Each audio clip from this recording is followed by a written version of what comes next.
We're coming to you from the DraftKings.com podcasting studios. DraftKings.com, America's one-day fantasy sports site, where it's like a new season every time you play. DraftKings.com. From ESPN's Pod Center, this is NBA Lockdown. Welcome into another edition of the NBA Lockdown podcast alongside Amin Elhassan. I'm Jorge Sedano.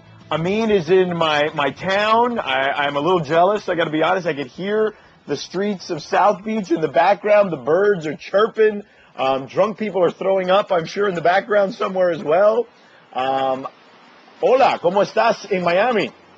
Oh, estoy bien. Gracias. No, hey, man, this is a terrific town. As I told you before we started taping, I've been to Miami a few times. I've never been to South Beach before. Right, South Beach is its own country. It is. It's very, very different. So, but this is incredible, man.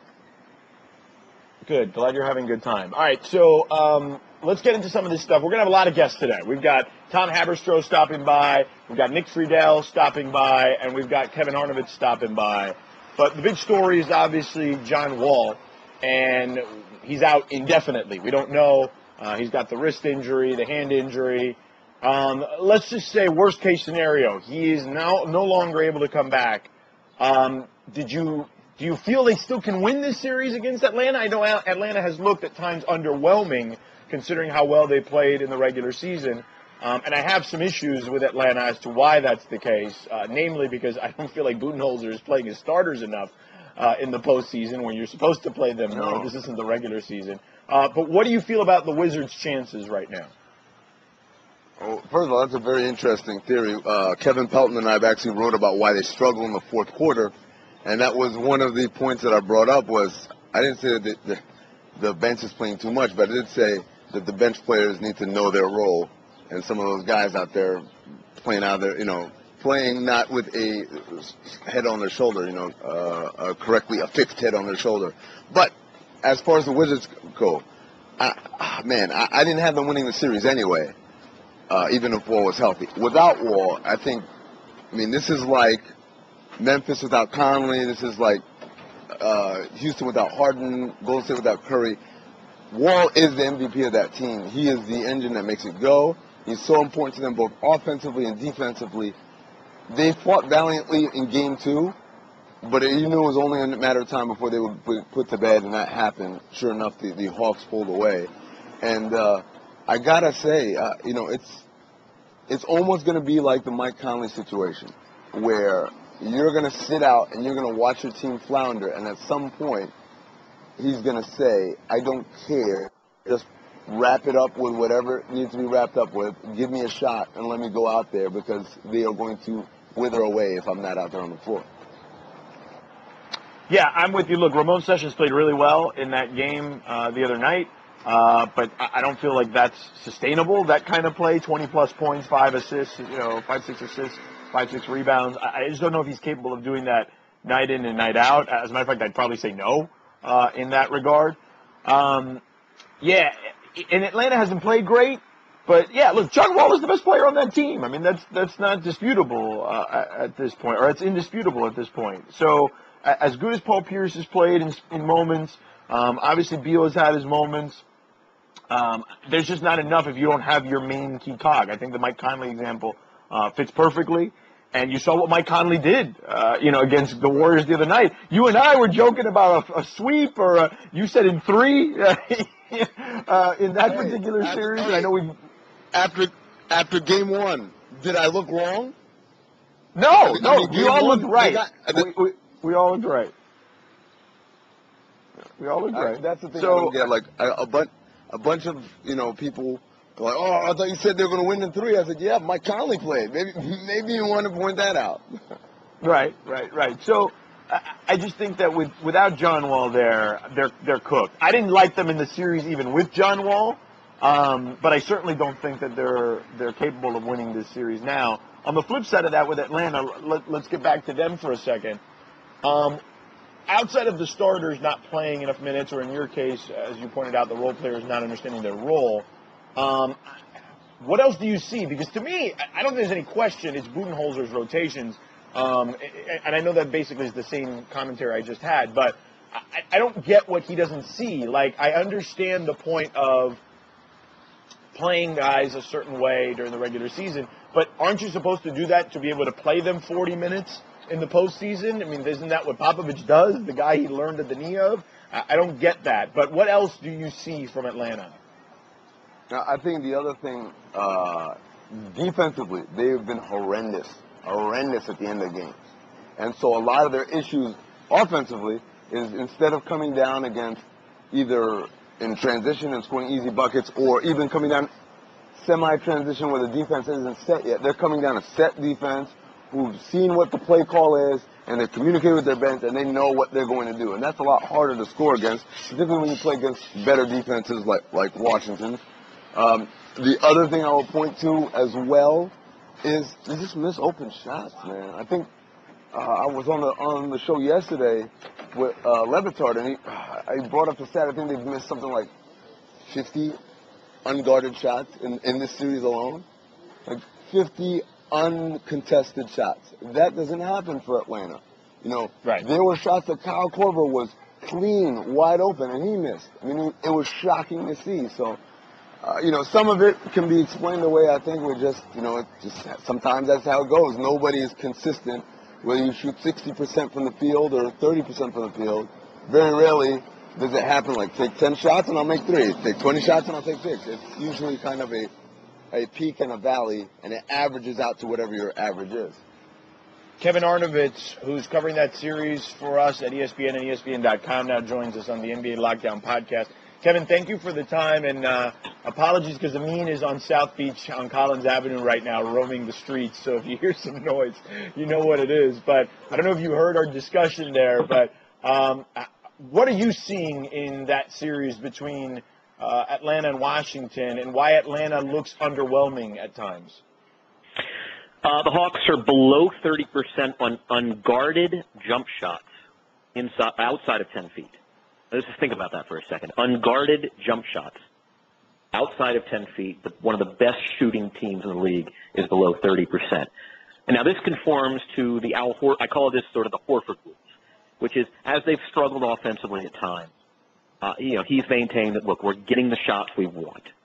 Paul Millsap said, I'll take those shots again after game one. Their general position is the process is working. We are getting looks. We're getting them a fairly good defensive team in Washington. But they're just not falling, and that there will be this regression to me. No different than we would say, hey, look, if Memphis went out tomorrow night and hit 60% of their or 70% of their unguarded shots, we'd say, look, that's not going to happen through 7 games. And their position is it's not a matter of complacency. It's not about being overconfident. That, look, this is all you can do as an offense is get the shots you want. We've been getting them by and large. Can we do a better job? Probably yes. But this is their general position right now. They're a fairly poised group, and that's kind of what they're sticking to. Kevin, I like George's very, very hot take theory that part of the struggles is Coach Bud not going with his starters long enough. Well, why do you think he's got so much faith in a bench that really is young and inexperienced? No, and I wrote this after game one. They played 18 minutes together as a 5-man unit. And, I mean, I scribbled it down on a piece of paper. It's not so much that these guys can't play 43, 44 minutes. No one's saying that. But there is a very that game of Tetris you play where you have to get, like, you ever go to Popcorn Machine, this great NBA site where they show the kind of the substitution patterns by block. Theirs are very choppy. And, I said, look, 28 minutes together as a starting. And you get 5 minutes. They like to put Horford and Korver on the floor with the reserves together. So 5 minutes of those guys with Teague, 5 minutes of those guys with Schroeder, and then Damari and Millsap were kind of a twosome. 5 minutes with those guys with Teague, 5 minutes with those guys with Schroeder. You're done. And they did bump it up in game two. They went from 18 minutes to about 22 minutes together as a unit. Because when that unit is together, it performs offensively, it performs defensively. And that was the case in the regular season. And the crazy thing is they've been even better in the postseason. You have some bad positions defensively in the last few minutes of games notwithstanding.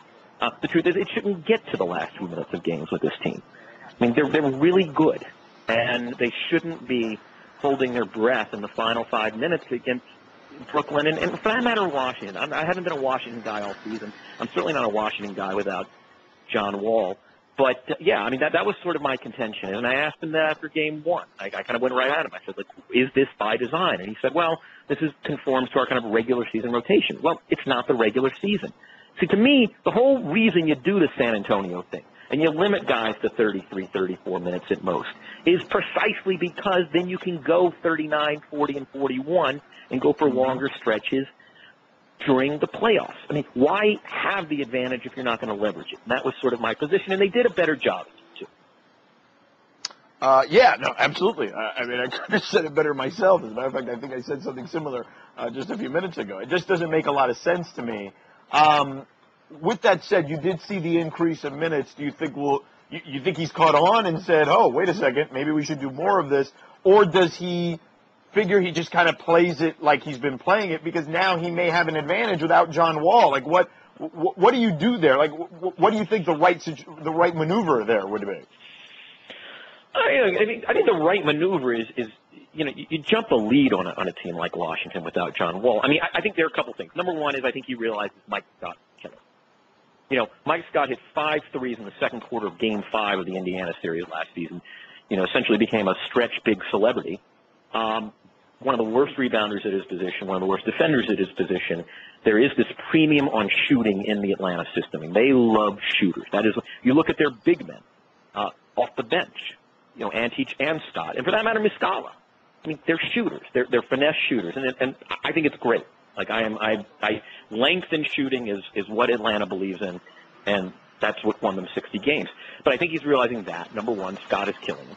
So you got to take that guy out of the rotation. Now you sort of tighten it up a little more. Antich will always be a security blanket for Budenholzer. I mean, he loves the guy's nuance. Defensively, he's always in the right place. He can stretch a little bit. I mean, he's not a great three-point shooter. Can't be completely left alone. And I think that will sort of govern his rotation. Schroeder's obviously the big, because you have to have a backup point guard. You can't nibble around the edges. You can't have a one-man rotation at point. It's particularly because Jeff Teague's ankle is a salami right now. I mean, I think he's turned it like 4 times. So Schroeder's the big variable, and he can be fantastic. He's long. He's fast. He can shoot a little bit. He can also be reckless. He's probably 1 year away in terms of seasoning from where you'd want your backup point guard to be for a deep, deep playoff run. But this is who they've got, and so it's just about managing those things. Again, I'm fine with 38-39 for each starter. I just want to see them on the floor together as a unit more. Kevin, you mentioned it a little bit earlier. It's something that I brought up in my piece with Kevin Pelton on Insider about the Hawks' struggles down the stretch. One of the biggest shockers for me was when looking at the numbers and watching the film, how many times they were going down the court off a made basket or a made free throw. Their defense has been awful in the fourth quarters of games. What's going on? Because this is one of the top 10 defenses in the NBA during the regular season. Yeah, I mean, there are a couple of things. I mean, one is they've given up a lot of points there. Budenholzer preaches activity. They will flood the strong side. They like sending third, even fourth bodies. He's willing to give up the weak side perimeter, which runs counter to league trends. If you look, they gave up the most three-point attempts in the league this season. They believe in being an inside-out team. And even Korver, after the Brooklyn series, said, look, I got sucked in at times. I mean, some of those Bogdanovich three-pointers late in those games up in Brooklyn in 3 and 4, direct result, there was just nobody on the weak side perimeter. He believes that activity is not just smart in terms of locking down the paint, but that it kind of creates, in and of itself, kind of a defensive culture of activity. That there's virtue in having a guy who's not just kind of standing on the corner, staying home, stationary. That you want your guys to move around defensively. And the proof is in the pudding, right? I mean, they're the 7th best defense in the league. Carroll's an exceptional defender in his position. Horford, one of the better pick-and-roll big man defenders, but not a traditional and conventional rim protector, and probably not even a 5. Undersized at 4. Korver's actually a big presence at the 2 defensively. I mean, I don't think he's a gifted defender, and Teague is Teague. So, but I think they paid for it. Now, by the way, I mean, Brooklyn hit some ridiculously hard shots late in the fourth quarter. You look at those fourth quarter stats. over the course of the postseason. I mean, that Darren Williams, where they basically pinned him against the sideline at 36 feet and he heaves it up. I mean, there have been a degree of those. When you want to break down the statistics, I think if you said the expected field goal percentage of the Hawks' opponent in the last 5, 6, 7 minutes of the games, would probably not match the actual one, and I want to give them a little bit of leeway here. But, yeah, I mean, that has burned them. I mean, they have, and Korver said it a couple times, we do get sucked in at times. When the ball really starts moving, there is a reversal. We're supposed to anticipate the closeout before it happens, and they've been good at that all year. But, man, you get into the intensity of the postseason. I mean, and I'm with you. I mean, the irony is everyone's like, well, they don't have a guy to bring them home offensively in the fourth quarter. That hasn't been the problem. I mean, to the extent that they've struggled, it's been defensively late. Right. Kevin, is there any feeling around the team? Here's the thing that no one's talked about. This is kind of almost like a last hurrah. Millsap's a free agent. DeMarre Carroll's a free agent. Is there any feeling that if it doesn't get done this year, that this team will look very different next year? No, actually, I think it's quite the opposite. I mean, they've got room. It's not going to be easy. But I think the sense is this has been a marriage made in heaven for DeMarre Carroll, who, by the way, is going to test the free agency market. And he'd be crazy not to. And, God, the guy's playing himself into some serious money just in the last 3 weeks. He's been the best player on the court for them. But they've got room. They've got flexibility. And this was the genius of the Johnson trade and the Marvin Williams trade and letting Josh Smith walk and getting guys at undervalued contracts like Kyle Korver. Teague is a good value contract, right? I mean, they're not paying him a ton. I mean, $8 million a year for an all-star point guard, even in the East, is a good bargain. So I think there's the sense that, with Carroll, I mean, he came in having been waived twice in the previous 2 seasons, comes in and becomes the immediate starter. It's working for him. His performance, the fact that it's happening in Atlanta isn't a coincidence. And then Millsap, who I think is just the great cultural and systematic fit there. I mean, I think they're prepared to pay these guys. And, it's a really good place to work. And that doesn't always govern every decision, but, culturally, systematically, I don't think it's a coincidence these guys are having these all-star years in this system. They've got the flexibility. I think I would predict right now that both guys would be back. I mean, I take that against the field. However, they're obviously going to be huge offers, and there's a lot of cap space floating around the league, and teams are using it. Well, Kevin Arnovitz, ESPN.com, he's covering the Atlanta Hawks in the playoffs. Thank you so much for joining us on the NBA Lockdown podcast. I will see you down the road. Thanks to Kevin Arnovitz for joining us there. We are now joined by ESPN NBA insider numbers guru, sabermetrics wizard Tom Haberstroh, who now joins Amin and I here on the podcast. You actually wrote something that I was thinking out loud when I was watching that game, and I'm glad you, of all people, wrote this story, because even though LeBron did impose his will in the last game, a lot of people yelling that he's back.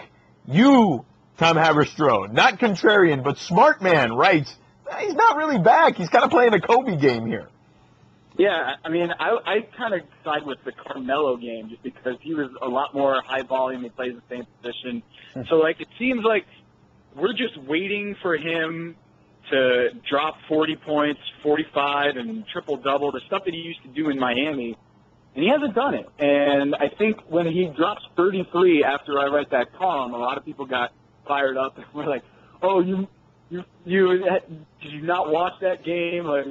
You thought his athleticism with it." Basically, I was burying LeBron, but no, everything that happened in that game, in Game 2, is exactly what I wrote about, which is he loves to ISO. He loves to ISO right now. He had 10 ISOs in that game.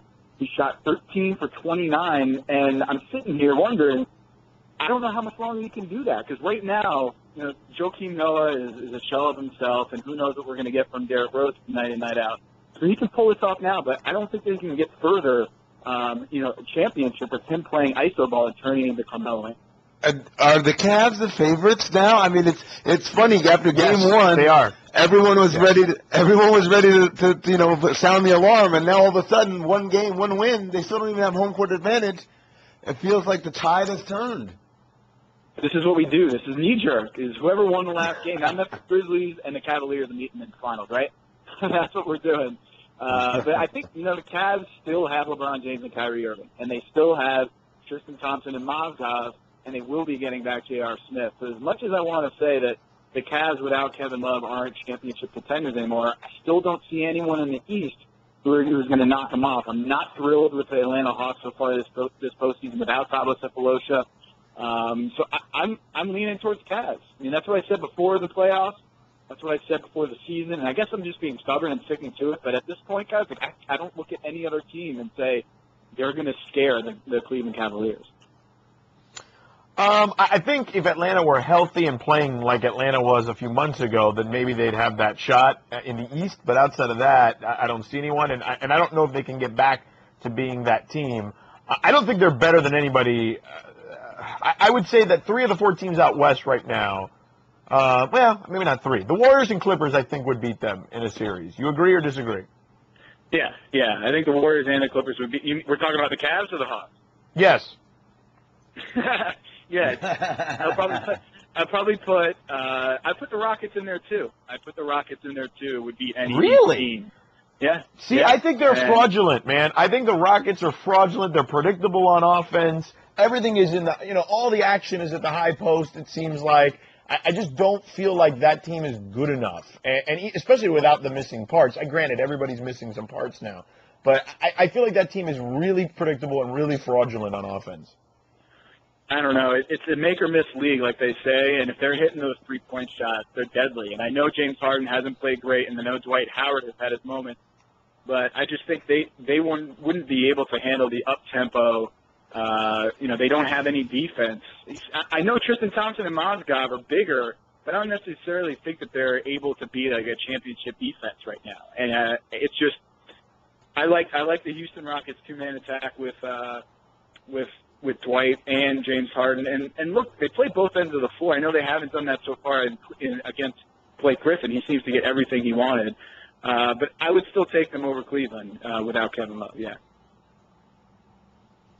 Man, I'm still trying to figure out how the Rockets almost lost 2 games to the Chris Paul-less Clippers. If it weren't for Austin Rivers turning back into a pumpkin on the stroke of midnight. Oh, my God. That could have been really ugly, going back to Los Angeles down 0-2. Yeah, and I just remember Amin. He was saying, 2 months ago, you were saying that the Cavaliers would have no shot to win the title, or at least be a title contender. You said no shot. And I'm just going to bring that back out of the blue just to remind you that this Cleveland Cavaliers team without Kevin Love is probably going to be in the championship. Hold on.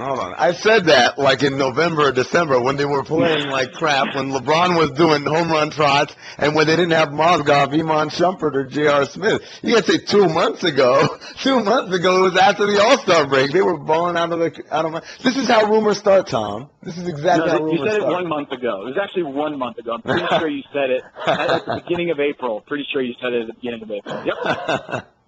Yep. I don't even know. Tom, No, go ahead. Finish. I don't even know who to peg outside of the Warriors right now because with Chris Paul being injured, it just seems not that the playoffs aren't being exciting or they haven't been exciting, but it's just the intrigue is a little like I'm kind of down about it. It seems like with all these injuries, KD, John Wall, Chris Paul, you go on down the list, and it's just the lack of star power. Not only has it made it a lot more confusing how to peg teams after the Golden State Warriors, it just, I don't know. I'm hoping that LeBron James turns back into form of what we've seen in the past few years in Miami. Otherwise, it's going to be, not a downer, but it just seems like this is the Warriors championship, right? You think? Yeah. In general, yes, I would agree. I think that they're the team to beat. They've been the best team the whole way around. And look, defense, as good as the Cavs have been maybe I'm overstating it a little bit. They were really bad on defense, obviously, before the trades. They were middle of the pack, basically, post-trades, but that's still not good enough, I think, to win a championship. That's fair. And I know we always stick to the top 10 in defense. I don't think they're close enough. Like, I think they could be, 11th or 12th best defense and still be a championship contender, but they're not going to beat the Golden State Warriors and their attack on the perimeter without being like a juggernaut defense. It's just not going to happen. And so I just think this is the Golden State Warriors year, And even though they lost game 2, I'm not fazed by that at all. I said they were going to sweep, so I'm going to lick my wounds on that one. I went over on a limb and probably follow Ethan Strauss too much. I got my Ethan Strauss glasses on right now, and I called it in 4.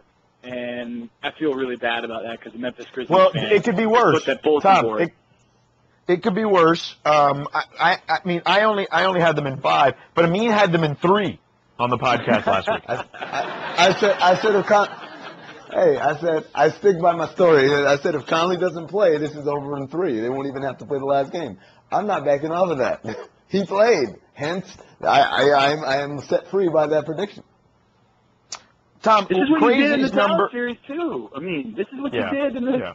You made a prediction based on like 3 conditionals. If they did the things that they haven't been doing, you were going to say, yeah, the Mavericks are going to win this series. You did the same exact thing. Hey man, what can I say? I have more faith in people than I probably should. I think what he's saying, is that you're a carnival barker, is what he's saying. Oh, man. Well, step right up. Haberstroh, give me the number that stands out the most to you of all these series, the one that you're like, good God, I can't believe that that's happening. Blake Griffin, the touches that he has 106 touches per game, the most of any player in the NBA in the playoffs. Like, that's crazy. He is a point guard at 6'10" for the Clippers right now, and he's getting touches with or without Chris Paul. You normally see point guards having in the hundreds, like last year, like John Wall or Derrick Rose this year, or Kyrie Irving last year. It was like all these guys, all these point guards are at 100 touches a game. Like, that is point guard territory, and that's where Blake Griffin is. That is where he is, and he's second in points created off of assists behind John Wall, and this is Kevin Pelton wrote about it today. He is the MVP of the postseason so far, and that 106 touches a game, that speaks to that. He's everything to them right now. Learn something new every time we talk to Tom, man. Tom, tell me, how is your part-time gig of food delivery going, by the way? Oh, God. Let's not talk about this. George, we just went to lunch at Puerto Sagua here on the beach, and he had to dip out so he could do an interview. And here he goes, oh, one more thing. Can you hand deliver my steak and eggs for me? At 12 o'clock, it's 85 degrees out, and he wants me to hand deliver. I didn't do it, of course. Hashtag hate hard. It's only like a couple of blocks away. You can't just go and get it yourself later? You know what? We had already sat down and began to order and everything, and then I began to realize I was running up against the clock, so I had to bail out. That's you, man. Clock management, Like, what can I tell you? You'd be a bad football coach. Haberstroh, what has he done? Has he wrecked our city, or what's going on there while he's been in town? Let's just say he did the Le Batard show yesterday, I caught that. and he's leaving today. So I got to believe Miami Beach is kicking him out. They don't want Amin Elhassan down here. We're kicking him out, and this is still our town, George. This is still our town down here. The Hurricanes all start with, they go by the alphabet, so he might have been the first Hurricane this hurricane season. A little early this year, Hurricane Amin decided to stop by. Let's just say the economy in Miami has shot up very nicely in the last 2 days since Amin got here. There you go. I support local business. Yeah. At least he should have tipped you if you would have brought. At least he should have offered you to pay for your meal or something had you brought it over. That would have been supporting the local economy. Haberstroh is the local economy there. All right, Haberstroh. He's a joke. The guy pops in, wants to go to lunch, then won't even tip me when I deliver everything, and he's just.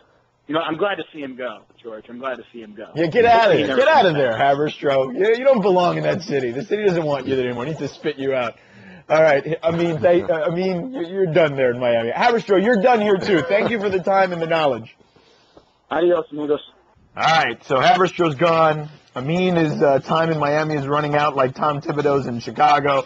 But coming up next, speaking of which, we'll talk to Nick Friedell about Tom Thibodeau's time in Chicago and what to expect out of Joakim Noah and Derrick Rose in this series between the Bulls and the Cavs. That's next in 60 seconds here on the NBA Lockdown Podcast. Geico presents Strange Saving Stories. Astronomers detected an interstellar transmission. It stated, Geico, 15 minutes could save you 15% or more. The implications were staggering. Was the cosmos telling us we could all save hundreds on car insurance with Geico? Or did their radar merely pick up a signal from the nearby Rufus and Clyde's morning show? We may never know. Geico. 15 minutes could save you 15% or more on car insurance. Welcome back into the NBA Lockdown Podcast alongside Amin Elhassan. I'm Jorge Sedano. We are now joined by ESPN Chicago and ESPN.com's Nick Friedell. Talk a little Bulls and Cavs. So forget about the series. Where's the hourglass for Thibodeau? Where is the hourglass right now on him? George, you know it's running out. I mean, you know it's running out around here. The relationship between the front office and Tibbs is just horrible. I mean, it's just terrible. The trust level is gone. I still don't believe it is 100% that this thing is over, but it's really close, because the only thing that could save it at this point, I believe, is if the Bulls make a run, which would obviously include beating Cleveland in this series, and getting to either the Eastern Conference Finals or probably more likely the Finals, and having Jerry Reinsdorf, the Bulls owner, come down and say, hey, you guys, work it out. You know, let's talk. Tibbs has 2 more years left on his deal, but they just don't like each other, frankly, and it's built up over time, but it really exploded this year. So I think no matter what, it would be a huge surprise if Tibbs is back on the sideline next season. And have we all decided that the replacement is going to be Fred Hoiberg, or is this going to be an actual search where they're going to go through options and interviews? I mean, I think Hoiberg is going to get that first call. He's got a real close relationship with a lot of people in the Bulls front office. They really like that he's played in the league. They like that he's been coaching. Obviously, at Iowa State the past few years, there's a comfort level there. But, you don't know if he's going to leave Ames. His family seems happy. He seems happy. He talked about that. So we'll see after that. And that's the issue, guys. Tibbs is going to go, and then you're going to bring in Fred Hoiberg, who just doesn't have that much coaching experience on this level. And then if you don't get Hoiberg, well, then where do you go? I'm sure a ton of people will be interested in this job, a ton of people, because of the roster and the city and the history that the Bulls have. But I would expect that if this goes off the way we're all thinking it is, that Hoiberg would get that first call. Nick, in regards to this series, a lot of questions to me revolve around health, obviously. And it's not just Derrick Rose, but we'll start there. I know he's been a bit defiant about the media discussing his splits. Basically, when he has 2 days or more off, he's obviously much better than when he has 1 day or less. But the organization has to be aware of this and has to be fearful of the fact that you can't really count on him to be consistent in this series, right? And there's the issue, George. That's been the issue, frankly, all year. The difference with Derrick this year compared to where he was at before all these injuries piled up is that you knew what you were getting every night from Derrick Rose pre the ACL injury. You knew that he was going to find a way to score you 25 or 30 points. You knew that he was going to drive to the rim and get to the foul line, create space for his teammates. And now it's just not there night to night. And the numbers with the rest have gotten national attention now because there is something to it. And Derrick said after game 2, it's a media creation. Well, the numbers show that it's not. And that's the issue for the Bulls is that, Derrick doesn't have to do nearly as much because this roster is built better, especially offensively, than it was in years past. But he still needs to try and take over at times. And for him right now, I think if he comes out in Game 3, guys, and he struggles, then it's going to become a mental thing because they need him to help lead and to take and make those large shots late in the game. But if we see him struggling against the Cavs right now, I think it could linger for the rest of the series because, as we know, it's every other day pretty much all the way until a potential Game 7. Sticking with injuries, Joakim Noah has obviously looked like he's dragging all year long. Hasn't looked especially good so far. At what point does Thibs start to move away from playing Noah and Gasol so much together and just rely on Gibson or even Niko Mirotic, who really hasn't gotten a lot of looks this series? I mean, it's a question that's bounced around the city here in Chicago for a few months now. I mean, what's gotten lost in all of this year to a lot of people, I think that are around or follow this team, that Noah and Gasol just don't play well together, especially offensively. Joe, the last couple seasons, was the de facto point guard without Derek on the floor. Well, Powell comes in, and Gasol is a back-to-the-basket scorer. I mean, he's proven that throughout his career, and you can run offensive sets through him. So that is something that I don't think is going to change at this point. They're still going to start, still going to play their same rotations in the third quarter. But, guys, if Joe continues to struggle the way he's going offensively, and it's real bad right now, he's not even looking for a shot, Tibbs is going to have to make a change. And whether it's more Taj Gibson, whether he uses Mirotic more, I know there are a lot of fans that are upset that Mirotic has gone from one of the better players in the league. And, guys, in March, it was Russell Westbrook and Niko Mirotic. Those were the two guys. And now he can't see the floor in the playoffs. So I still think he'll play a bigger role in this series, but it is something to watch for, at least in the next couple games here. Nick, is there a possibility if this thing goes sideways here over the next game or two that because of Tibbs' job status, that these guys just say, you know what, this guy's not even going to be here anymore. We're done with this thing? No chance, George. I don't see any chance of that happening.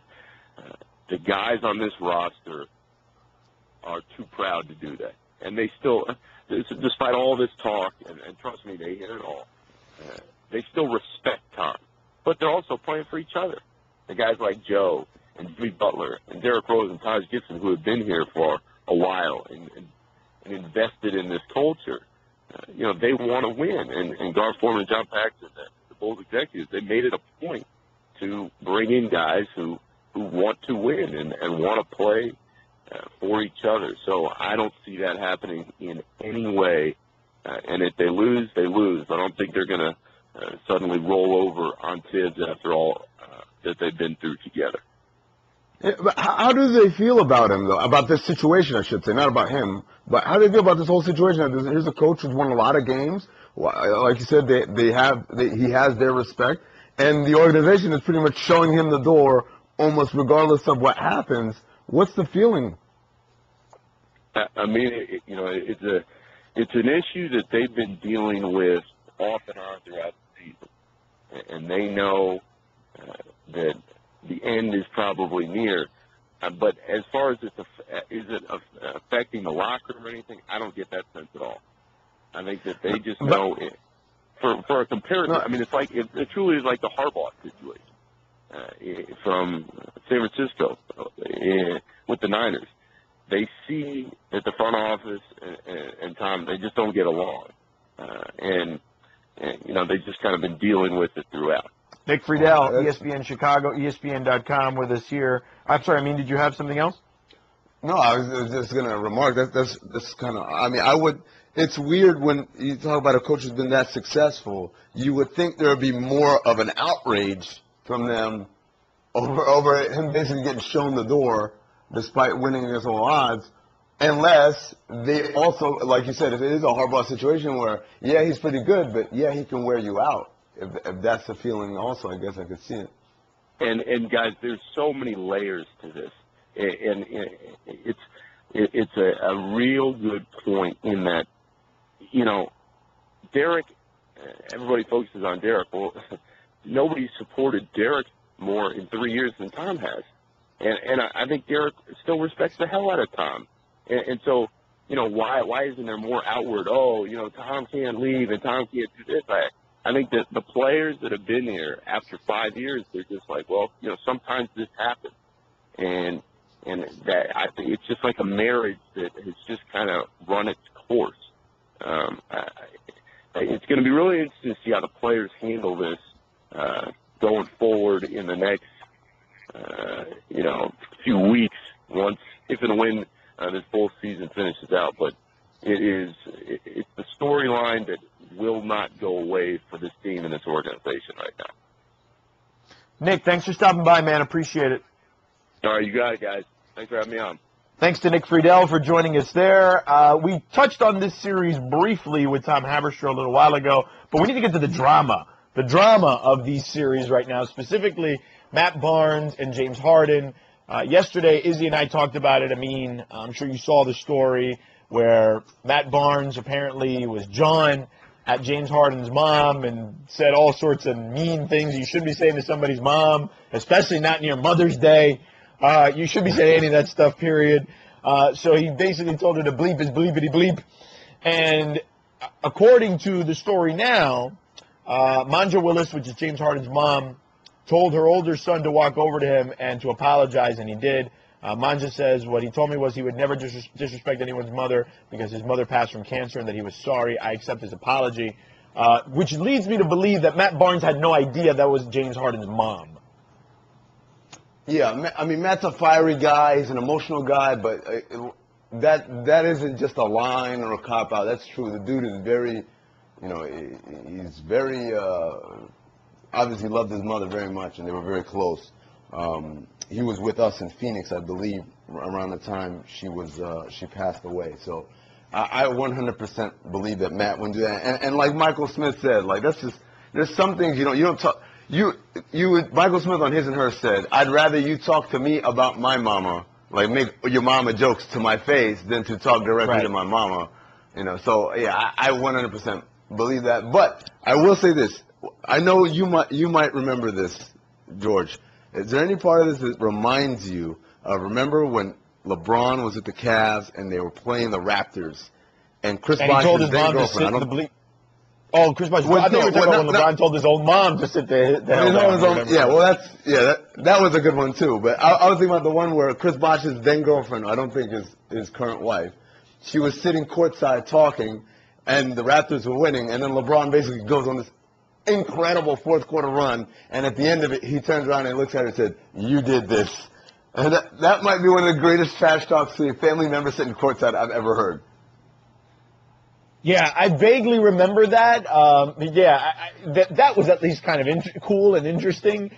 This was mean. Like, everybody was just, like, taken aback by the whole thing, which, again, Izzy and I talked about it yesterday without having a ton of knowledge, that we assumed he didn't know. And based on these comments now, it just makes it seem like that was absolutely the case, that he didn't know.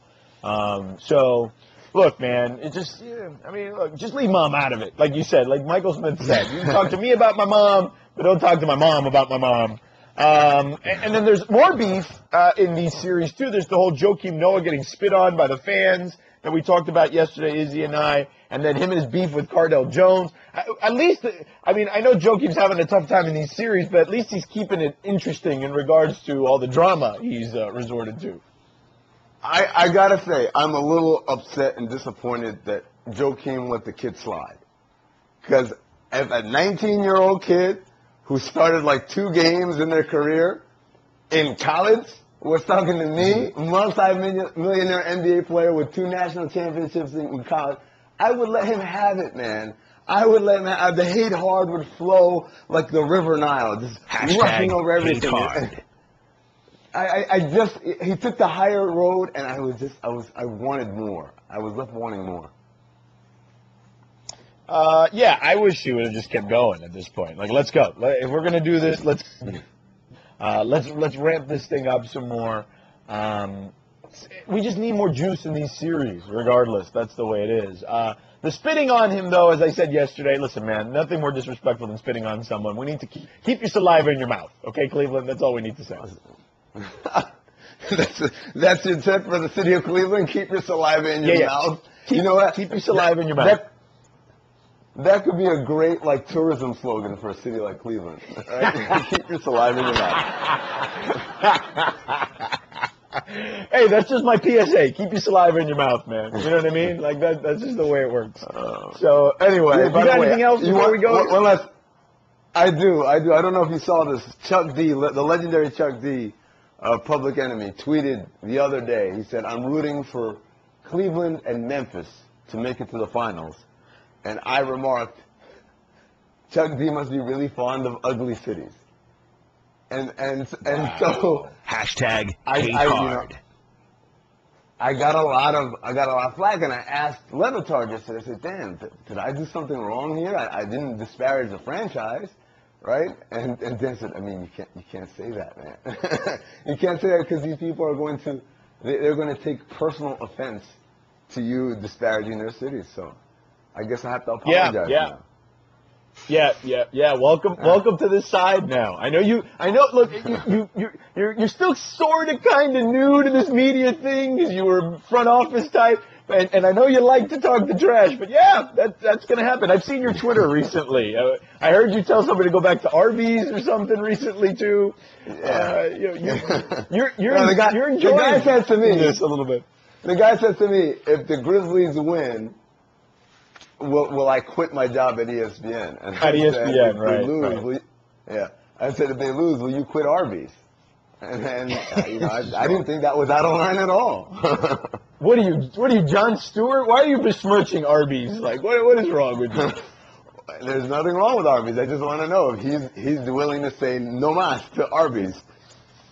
Hey, listen, don't besmirch the curly fries, yo. That stuff is good. All right, that'll do it for. They do. That'll do it for us. Amin, always a pleasure. Thanks to Tom Haberstroh. Thanks to Kevin Arnovitz and Nick Friedell as well. You guys enjoy the games this weekend, and we'll talk to you on Monday. Don't forget, you can download the podcast. We're here 5 days a week during the postseason. You can catch Amin on ESPN.com and all over SportsCenter and on radio too. He's a radio star now. Follow him on Twitter at Amin ESPN, AMIN ESPN. You can, of course, tune in to me on my radio show, 7 p.m. to 9 p.m. Eastern on ESPN Radio. That's weekday nights. And, of course, follow me on Twitter at Sedano ESPN, SEDANO ESPN. So you guys enjoy the games. We'll talk to you on Monday. Have a great weekend. Thanks for listening to NBA Lockdown on ESPN Radio. For more great podcasts, check out the Pod Center page on ESPNradio.com.